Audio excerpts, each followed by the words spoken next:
안녕하세요. 루브르입니다. 지난 한 주도 잘 보내셨나요? 저는 평일도 주말도 참 바쁜 한 주였던 것 같아요. 바쁘게 지내다 보면 시간이 왜 이렇게 빨리 지나가는지, 이게 푹 쉴 수 있는 주말이 빨리 와서 좋은 것 같다가도 다른 한편으로는 빨리 늙는 것 같은 느낌이 좀 들어서 기분이 싱숭생숭합니다. 제가 이전까지는 책이 아닌 예전부터 취미로 틈틈이 적었던 에세이들을 쭉 들려드렸었는데요. 오늘은 이미정 작가님의 나는 겨우 자식이 되어간다 라는 책을 들려드려 볼까 합니다. 이 책을 펼치기 전에 저도 제 생각과 마음을 잠깐 나눠보고 싶어서 이렇게 인사를 건네봅니다. 우린 늘 좋은 자식이 되어야 한다고, 또는 부모님의 사랑을 당연하게 여기며 살아왔던 것 같아요. 근데 이 책을 읽으면서 나도 완벽하지 않아도 괜찮구나 하고 마음이 좀 놓였습니다. 막노동을 하셨던 아버지의 거칠어진 손, 평생 가족을 위해 애써온 어머니의 따뜻한 뒷모습을 떠올리다가 나 역시 부모님 마음을 온전히 이해하지 못했던 시간이 많았구나 하고 솔직히 인정하게 됐거든요. 그래서인지 나는 겨우 자식이 되어간다 라는 이 말 한마디가 참 크게 공감이 되었습니다.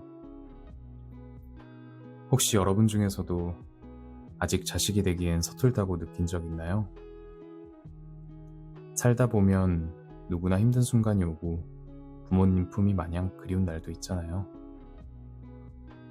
이 책을 읽다 보면 그런 마음이 괜찮다고 다정하게 말해주는 것 같더라고요. 꼭 번듯하게 살지 않아도 괜찮다 라며 어깨를 두드려주는 그런 느낌이 들었습니다. 그리고 문득 내가 충분히 사랑받았던 순간들 덕분에 지금의 내 결핍이 조금씩 메워지는 게 아닐까 싶기도 합니다. 책을 읽으면서 저 역시 어릴 때 몰랐던 부모님의 마음, 그리고 완벽하지 않아도 소중한 나 자신을 다시 한번 돌아보게 됐어요.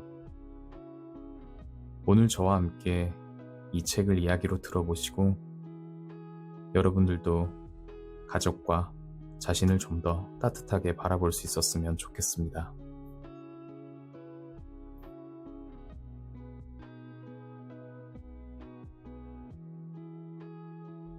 자라오며 누구에게도 자세히 말하지 못했던, 말하고 싶지 않기도 했고 말할 수 없기도 했던 부모님의 이야기를, 나의 이야기를 하고자 한다. 1948년생, 아빠는 집안 형편 때문에 그때 당시에 국민학교도 채 다니지 못했다. 몸으로 하는 노동을 일찍이 어렸을 때부터 해왔다. 밭일, 동네 소일거리, 그러다 몸이 커지고 어른이 되자 노동으로 가장 많은 일당을 쳐주었던 건설 현장에서의 막노동을 시작했다. 그 일은 50년 넘게 이어지고 있다. 1952년생, 엄마는 국민학교를 겨우 졸업했다. 8남매의 장녀였고 아래로 동생들이 줄줄이 태어났다. 자연스럽게 10대의 나이에 자식 대신 동생들을 돌보는 엄마 역할을 해야 했고 집안일과 가족들 뒷바라지를 해왔다. 삼시세끼 밥을 짓고 청소와 빨래를 하는 가사노동, 그 일도 50년 넘게 이어지고 있다. 1984년생, 딸인 나는 대학원 공부까지 했다. 10년차 아나운서이고 방송도 하고 글도 쓰고 강의도 하고 아나운서 준비생들을 가르치기도 한다.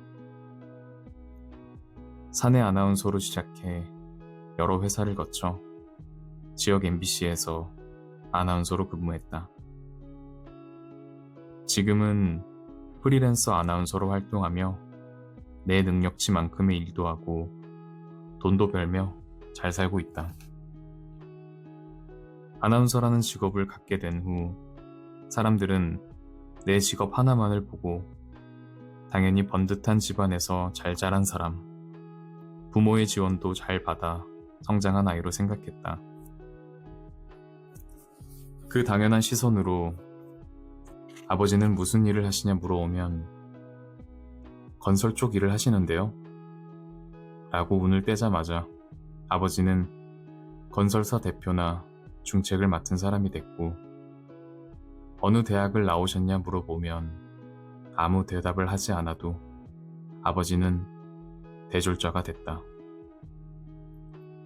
부모를 물어오는 질문 앞에서 나는 거짓과 참, 그 어느 것도 아닌 대답을 할 때가 많았다. 기준을 정해놓고 질문을 하는 사람들의 물음표도 잘못됐지만 그 기대치에 맞춰 정확한 대답을 하지 못한 나의 마침표도 잘못됐다. 겉모습을 보고 이럴 것이다 틀을 씌우는 생각들은 어쩌면 서로가 서로에게 범하는 가장 큰 결례가 아닐까? 보통의 무례 속에 우리는 서로에게 잘못된 질문과 답을 하며 누군가에게 부끄러운 사람들이 되어간다. 나도 그 틀에 맞춰 아버지와 어머니를 숨기고 부끄러워하며 살아온 지난 날들이 너무나 죄송스럽고 후회스러워 글을 쓰기 시작했다. 내가 내 부모의 배경을 남들에게 다 말할 필요도 없었지만 그렇다고 말 못할 이유도 없었는데 그 말이 참 쉽지 않았다. 아버지가 방송국 PD여서 자연스럽게 아나운서를 꿈꿨다는 친구, 의사인 아버지가 너는 말을 잘하니 아나운서가 되어보면 어떻겠냐며 일찍이 방향을 정해줬다는 친구, 부모님의 지원 아래 유명 브랜드의 정장과 고가의 샵에서 헤어 메이크업을 받는 친구들을 보면서 나는 어쩌면 내가 내 형편에 맞지 않는 꿈을 꾸고 있는 것은 아닐까 내내 불안해하며 20대 아나운서 준비생 시절을 보냈다. 꿈에는 형편이 없는데 친구들의 아버지가 맞고 내 아버지가 틀린 것이 결코 아닌데 그들 기준에 맞춰 비교하며 나는 빨간 펜을 들고 나 스스로 잘못된 채점을 했다. 그것은 애초부터 정답이 없는 문제였고 문제도 아니었다. 부모의 시절과 나의 시대는 많이 달라서 부모는 선택의 여지가 없었다. 아버지와 어머니는 가난과 무지를 스스로 선택한 것이 아니다. 어쩔 수 없는 것들은 어찌할 수 없는 것이다.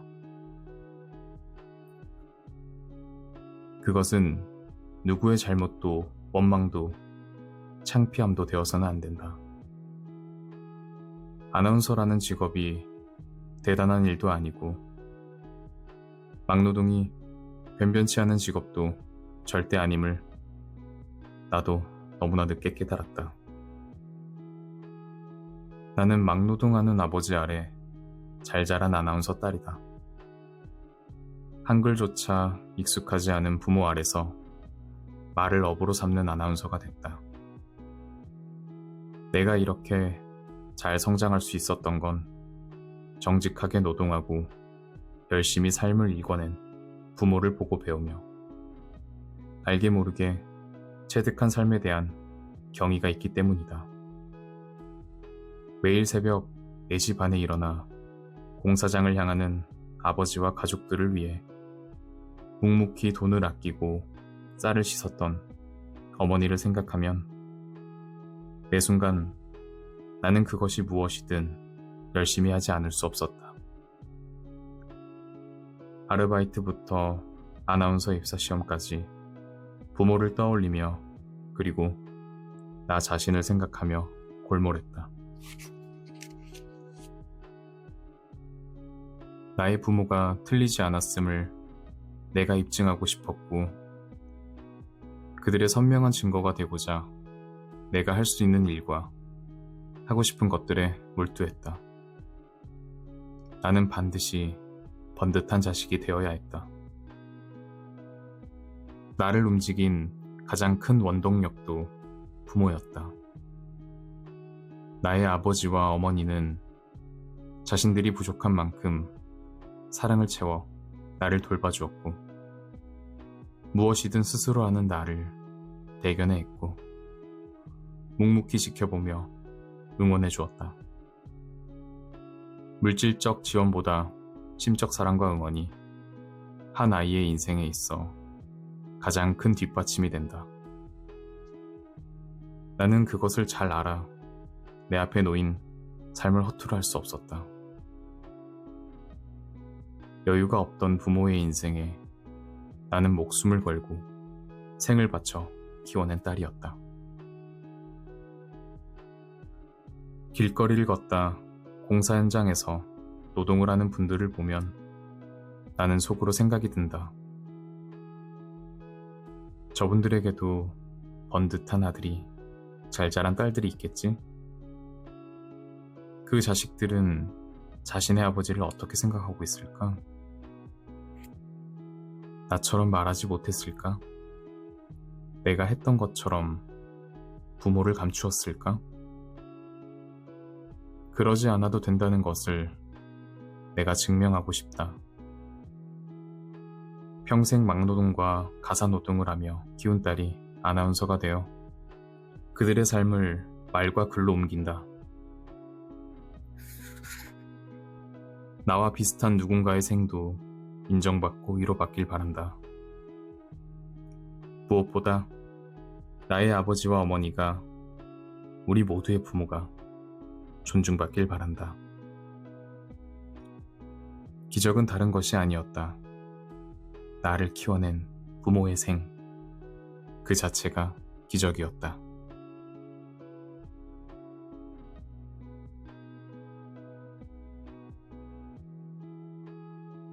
내가 잘 기억하지 못하는 아주 어렸을 적, 그러니까 내 나이가 한 자릿수였을 때 나는 부모가 절대적인 존재였다.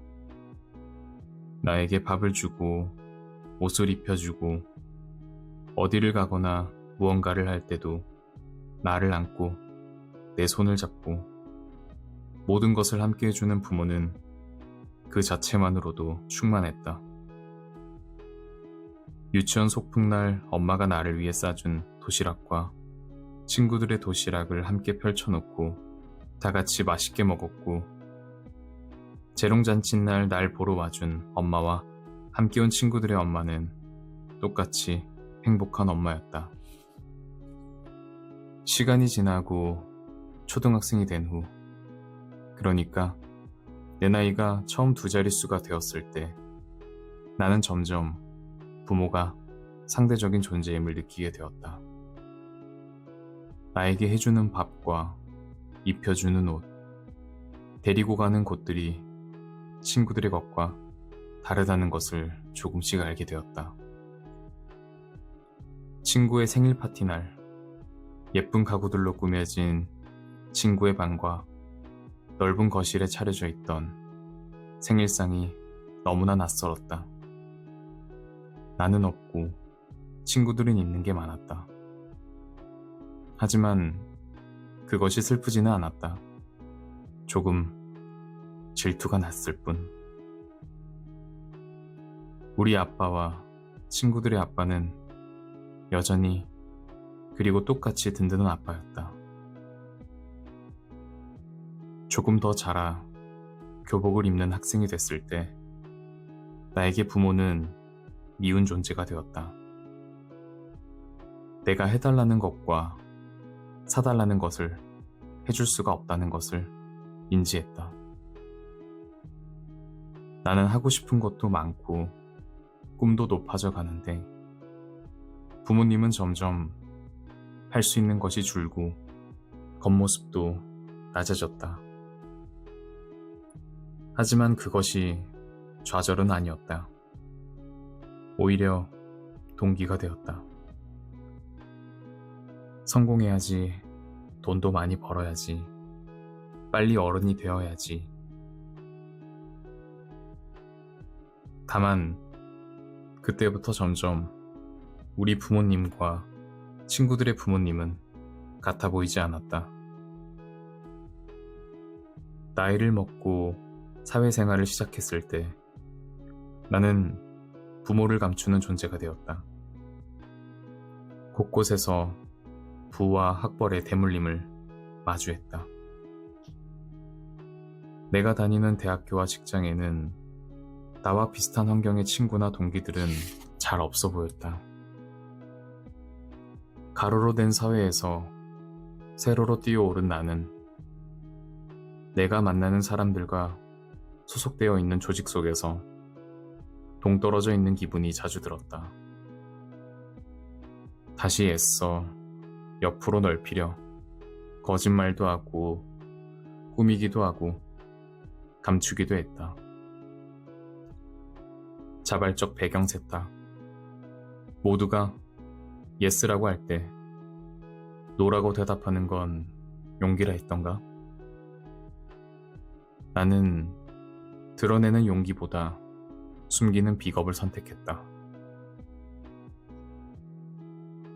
부모를 알게 될수록 어른이 되고 사회생활을 할수록 나는 왜 괴리감을 느껴야 했을까? 생각해보면 내 주변에는 나의 부모와 비슷한 배경이 잘 없었기 때문이었다. 나는 애써 이만큼 올라왔지만 부모는 애를 써도 크게 달라지지 않았다. 그 애씀이 부족한 것이었을까? 아니다. 시대가 달랐고 애써도 오르기 어려웠던 구조적이고 현실적인 이유들도 있었다. 하지만 어떤 이의 부모는 원래가 이만큼이 있었고 따라서 그 자식들은 애쓰지 않아도 그만큼의 기본 옵션이 주어졌다. 때론 내가 힘써 쟁취한 것들은 누군가의 태생적 옵션이 되기도 한다. 그렇다고 해서 그걸 탓하는 것은 아니다. 누구나 다 다른 배경을 지니기 마련이니까. 우리는 다름을 인정하지 않을 때 틀린 것이라 단정 짓는다. 가진 자가 못 가진 자에게 무조건 왜 없냐 나무랄 이유도 배운 자가 못 배운 자에게 부탁대고 왜 모르냐 지적할 명분도 없는 것이다. 다름과 틀림은 틀린 것이 아니라 다른 것이다. 문제는 인식이다. 삶을 헤쳐나가 성취하고 잘 자란 자녀들이 왜 본인의 목표를 실현하고도 사회 속에서 괴리감을 느껴야 했고 느낄 수밖에 없었는지,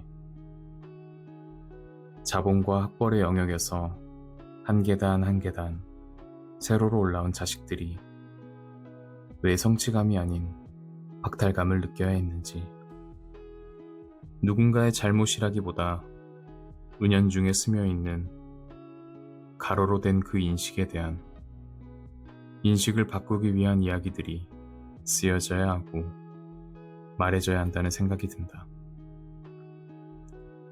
올바르게 바로잡기 위해서, 세상 속 가로와 세로를 없애기 위해서.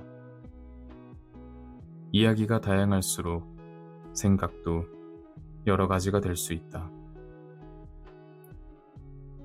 경우의 수가 한 가지일 때 우리는 독단하고 여러 가지일 때 우리는 고려한다. 노동자의 자식은 아나운서가 될 수도, 의사, 변호사, 공무원, 회사원이 될 수도, 그리고 노동자가 될 수도 있다. 부와 학벌은 대물림 될 수도, 되지 않을 수도 있는 것이다. 선택에 의해서, 각자의 생각에 의해서, 연유에 의해서. 하지만 적어도 가난과 무지는 대물림 되지 않을 수 있는 기회와 사회가 만들어져야 한다. 태생적 옵션에 따라 누군가가 올라가기 더 어려운 상황들이 있다면 사다리도 놔주고 계단도 만들 수 있도록 함께 고민해야 한다. 포기는 올라갈 수 없을 때, 달라지지 않을 때, 나아지지 않을 것 같을 때 더 빨리 찾아온다. 무엇보다 서로가 서로를 바라보는 인식이 넓어져야 한다. 우리 모두는 그 모든 결정과 결과들을 넓게 받아들여야 하고 다 같이 이해해야 한다. 궁극적으로는 뭉뚱그리는 말 같지만 다 괜찮아져야 한다. 너의 젊음이 너의 노력으로 얻은 상이 아니듯 나의 늙음도 나의 잘못으로 받은 벌이 아니라 하지 않았던가. 나는 나의 성취는 나의 노력으로 얻은 상이 될 수도 있고 부모의 가난은 부모의 잘못으로 받은 벌이 절대 아니라 말하고 싶다.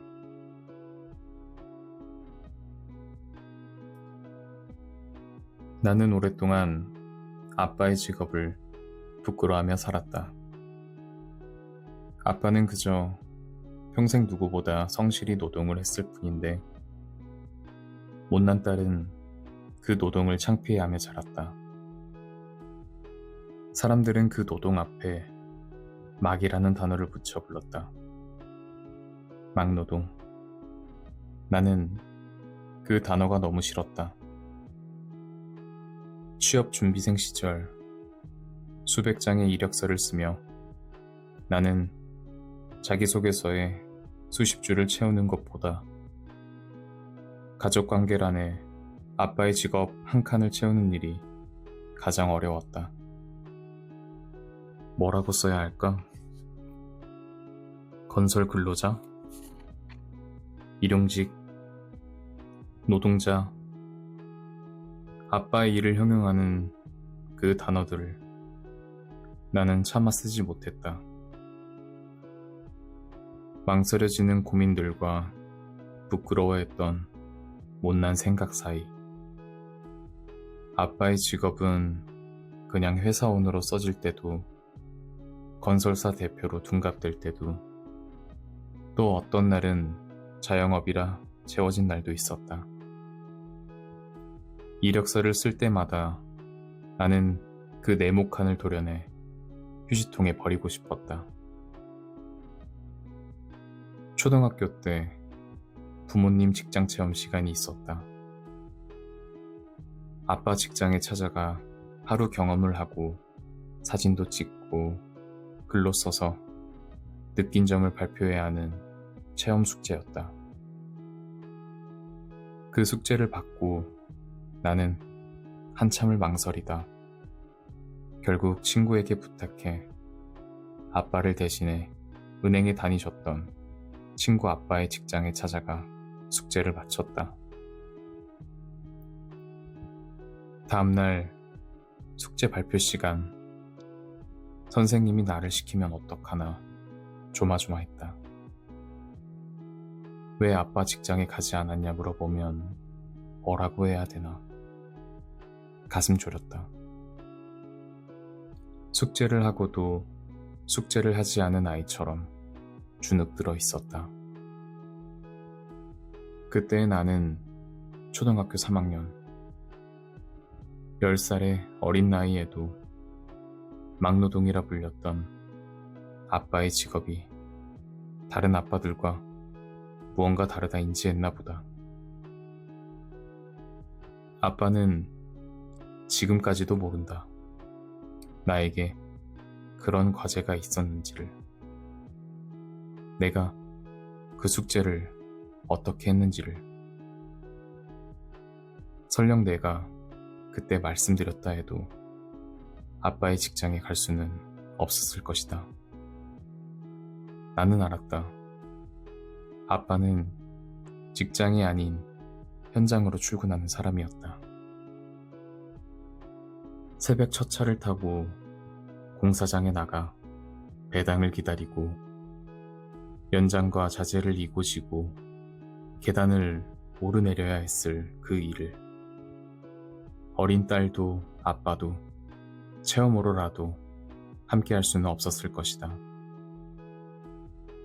그 현장은 하루일 때도 일주일일 때도 몇 달일 때도 있었기에 50년을 넘게 일했지만 아빠는 회사 주소도 내선 전화도 명함도 없는 사람이었다. 아빠가 직장으로 출근했다면 나는 그 회사로 가 숙제도 하고 아빠 내선 번호로 전화를 걸어 통화도 하고 아빠의 네모 반듯한 명함도 만져볼 수 있었을까? 내가 아빠를 부끄러워했던 건 아빠가 회사원이 건설사 대표가 사장님이 아니어서가 아니라 긴 경력을 유일한 직업을 그 노동으로 감추었던 지난 시간들 때문이다. 참회와 반성이 참 많이도 늦었다. 행여 누군가 아빠의 직업을 물어올까? 묻는다면 뭐라 대답해야 할까? 망설였던 낯없던 시간들. 창피한 건 아빠의 직업이 아니라 바로 나였다. 그래서 나는 아빠의 노동을 글로 쓴다.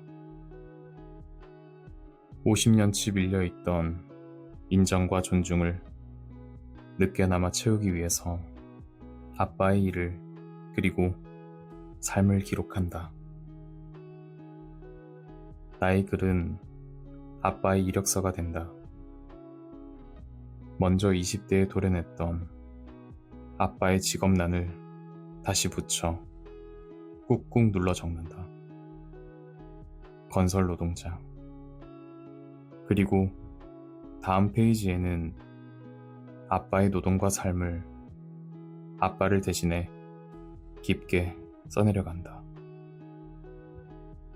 자기소개서가 아닌 아빠 소개서. 그렇게 아버지의 생을 더듬어 기록한다. 그리고 이력서와 자기소개서 작성이 완성되면 나는 여기저기 잘 내놓아 볼 것이다. 우리 아버지의 위대한 삶이, 대단한 생이 인정받을 수 있도록. 그것이 내가 아빠의 평생 직업인 막노동 앞에 붙은 막이라는 한 글자를 지울 수 있는 방법이다. 나는 앞으로 오랫동안 아빠의 직업을 자랑스러워하며 살아갈 것이다.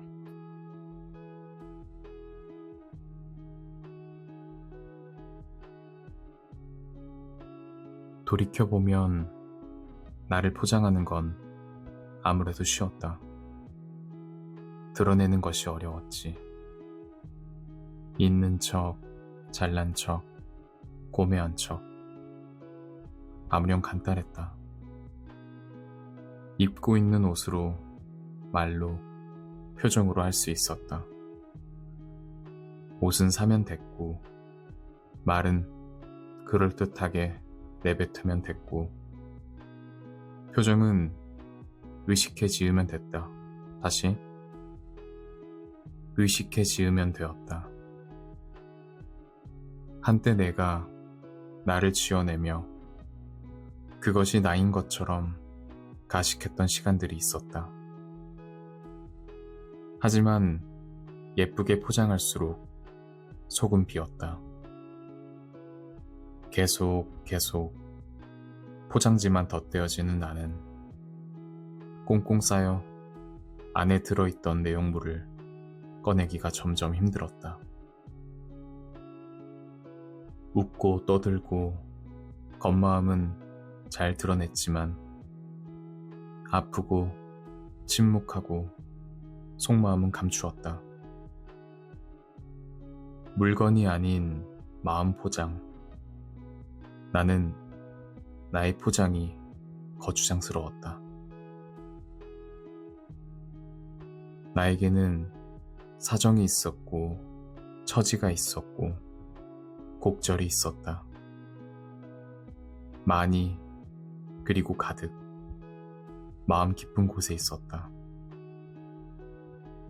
말도 잘하고 웃기도 잘 웃고 세상 긍정적인 나였지만 그렇게 밝으면서도 항상 한쪽 모퉁이는 침울한 감정을 몇 개 품고 있었다. 다른 이들을 향한 응원과 긍정에는 관대했지만 나를 위한 독려와 믿음에는 인색했다.